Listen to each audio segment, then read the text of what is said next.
warahmatullahi wabarakatuh.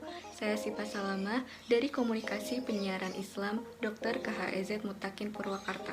Di sini saya akan menjelaskan salah satu dari teori komunikasi, yaitu teori spiral of silence. Kalian pernah nggak sih merasakan ketika berpendapat, tetapi pendapat kalian itu berbeda dengan yang lainnya, sehingga kalian lebih memilih diam dan tidak berani untuk menyuarakan pendapat kalian? Nah, kalian ini sedang merasakan atau sedang di posisi spiral of silence. Apa sih spiral of silence itu? Yuk kita pelajari. Jadi, teori spiral of silence ini atau spiral keheningan ini adalah salah satu dari komunikasi massa. Secara bahasa, spiral keheningan ini diambil dari kata spiral, yaitu suatu perputaran lingkaran, dan keheningan yaitu sunyi.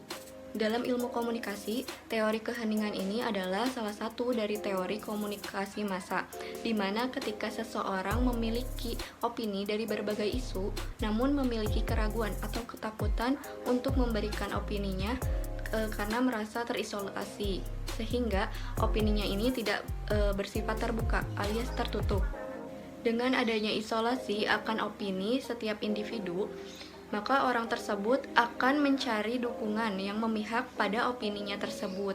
Hal ini menyebabkan orang ini menjadi mayoritas yang awalnya hanya minoritas atau orang yang terkucilkan akan opininya.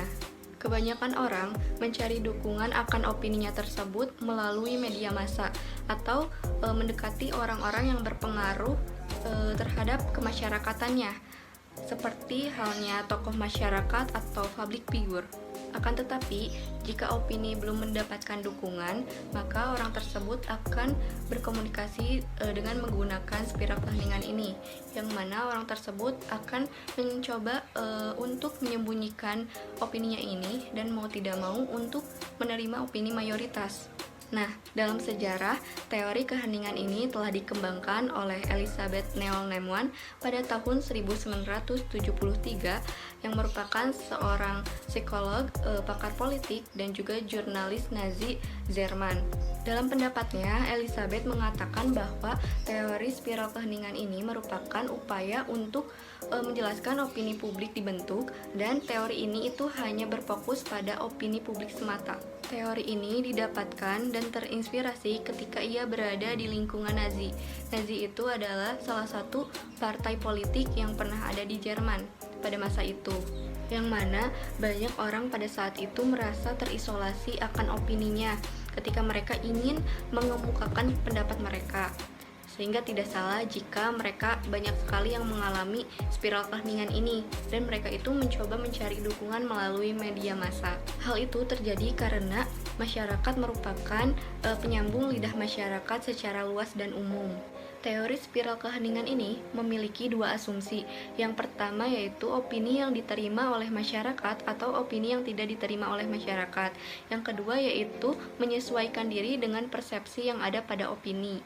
Juga dalam teori spiral keheningan ini tidak selalu mengalami keminoritasan, bisa saja menjadi mayoritas ketika ia mendapatkan dukungan dari media, yang mana media ini akan menonjolkan sudut pandang tertentu dengan kesesuaian opini pada suatu topik. Namun media pun tidak sembarang mendukung suatu opini. Mereka ini akan melihat terlebih dahulu opininya ini itu layak didukung atau tidak. Saya akan memberikan contoh terkait dengan teori spiral keheningan ini. Seperti halnya begini, ketika si A berpendapat bahwa bumi itu datar, dan si B berpendapat bahwa bumi itu bulat. Nah, namun selama ini kan kita menganggap bahwa bumi itu bulat. Nah, sehingga si B ini lebih mendominasi untuk bersuara, sedangkan si A lebih memilih untuk diam karena takut terkucilkan akan opininya tersebut. Dapat disimpulkan bahwa teori spiral keheningan ini lebih berfokus pada suatu pandangan seseorang yang telah didefinisikan oleh media. Dan juga, kebanyakan orang akan memilih diam ketika berada di lingkungan minoritas, karena mereka ini merasa enggan untuk menyampaikan pendapat mereka dan takut terkucilkan.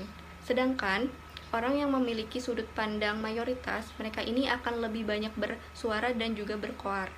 Sekian penjelasan dari saya. Terima kasih. Semoga dapat dimengerti dan bermanfaat untuk kita semua.